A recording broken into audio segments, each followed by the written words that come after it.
Welcome to Democracy Now!, democracynow.org, The War and Peace Report. I'm Amy Goodman. President Biden's announced plans to cancel as much as $20,000 in student debt to help as many as 40 million borrowers. Response to Biden's student debt cancellation plan has been mixed across the political spectrum. Vermont Independent Senator Bernie Sanders hailed the plan as a big deal, but added, quote, "We have got to do more." Senate Minority Leader Mitch McConnell condemned Biden's plan as student loan socialism. Meanwhile, many student debtors who owe far more than the $20,000 say Biden's plan doesn't go far enough. This is the artist and writer Maddie Clifford of the Debt Collective, who holds about $100,000 in student loan debt. Biden's announcement means that we need to continue to apply pressure because it's great that he's made that decision and he's made the right decision and he's going in the right direction. But also, as people, we don't have to accept crumbs. After headlines, we'll hear more from members of the Debt Collective on the Biden administration's student loan forgiveness plan. A federal judge has blocked portions of Idaho's trigger ban on abortion from taking effect. On Wednesday, District Judge B. Lynn Windmill struck down a provision of Idaho's law, making it a crime for a doctor to provide abortion care to a pregnant person facing medical emergency. Federal law requires hospitals participating in Medicare to provide abortions when a person's life is at risk. The remainder of Idaho's near-total abortion ban takes effect today, the same day that trigger bans on abortion affecting millions of people also go into effect in Texas and Tennessee. 2 months after the Supreme Court struck down Roe v. Wade, 1 in 3 U.S. women don't have access to abortion in their states. In Ukraine, at least 25 people were killed and more than 30 others injured Wednesday as an explosion ripped through a train station in the east. 2 children were among the dead. Russia's defense ministry confirmed the missile attack, but said only Ukrainian soldiers had been killed. The attack came as Ukraine marked 31 years of independence since the collapse of the Soviet Union by canceling public gatherings, citing the threat of Russian strikes on civilian targets. Here in New York, the United Nations Security Council met Wednesday to discuss the war in Ukraine on the 6-month anniversary of Russia's invasion.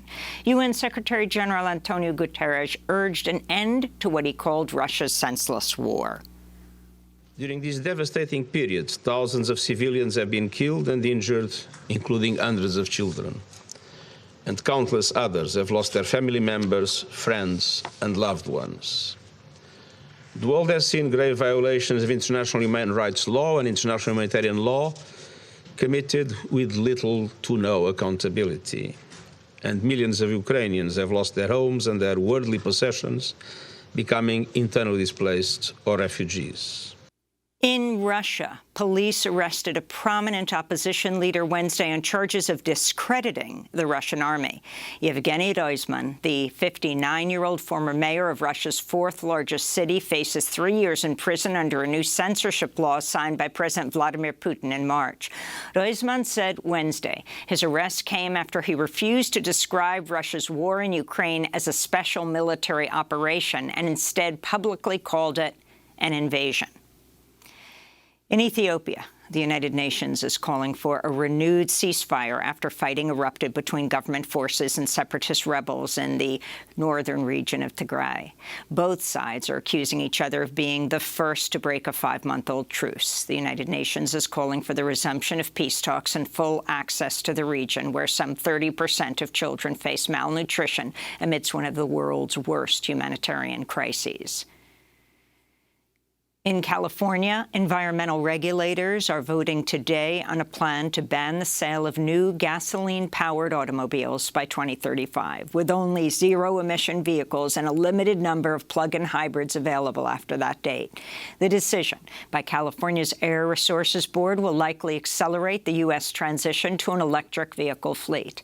Passenger cars that burn gasoline or diesel account for about 40% of U.S. transportation-related emissions. In Texas, the Uvalde School District has fired School Police Chief Pete Arredondo over his response to the May 24th mass shooting at Robb Elementary School, which left 19 fourth graders and their 2 teachers dead. Arredondo is the first law enforcement official to lose their job over the bungled response to the massacre. Video from the scene shows police under Arredondo's command waited 1 hour and 17 minutes before they finally entered the classroom to confront the teenage gunman. In total, 376 law enforcement officers responded to the attack in Uvalde.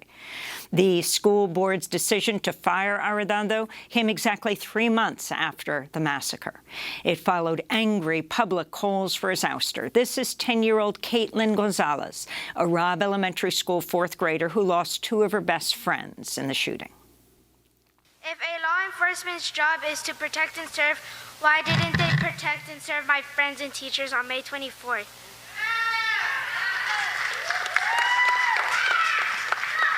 I have messages for Pete Arredondo and all the law enforcement that were there that day. Turn in your badge and step down. You don't deserve to wear one.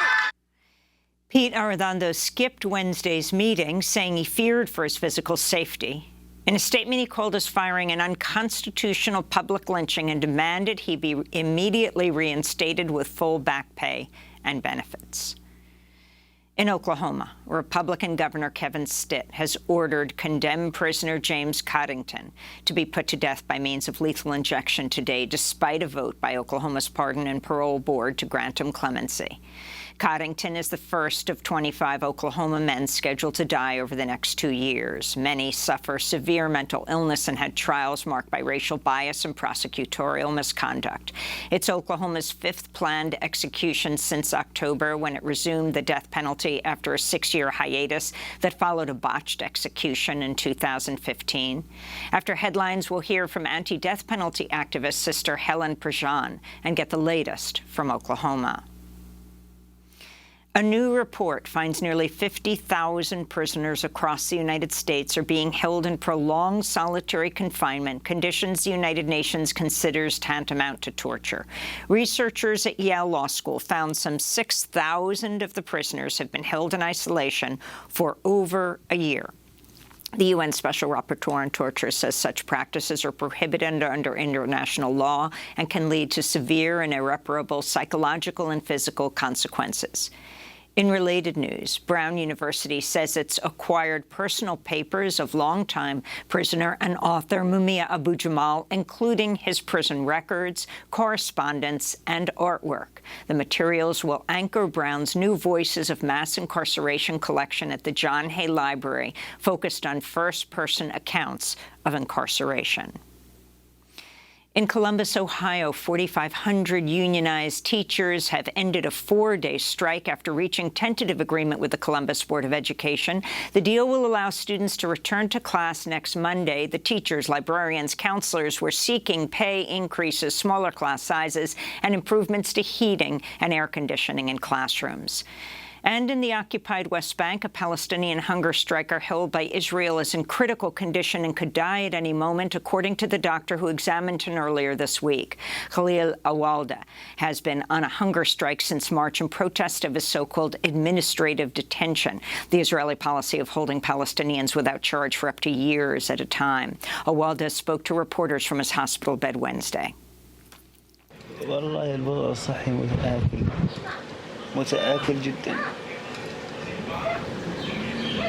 My health condition is extensively deteriorating. I feel I am internally collapsing. I feel that my body is consuming itself internally in a strange manner.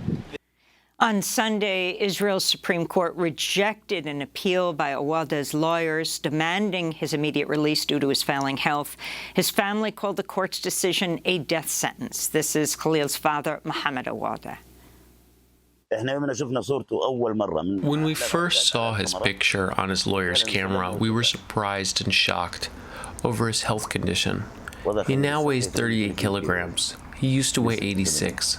So what can he be other than skin and bones?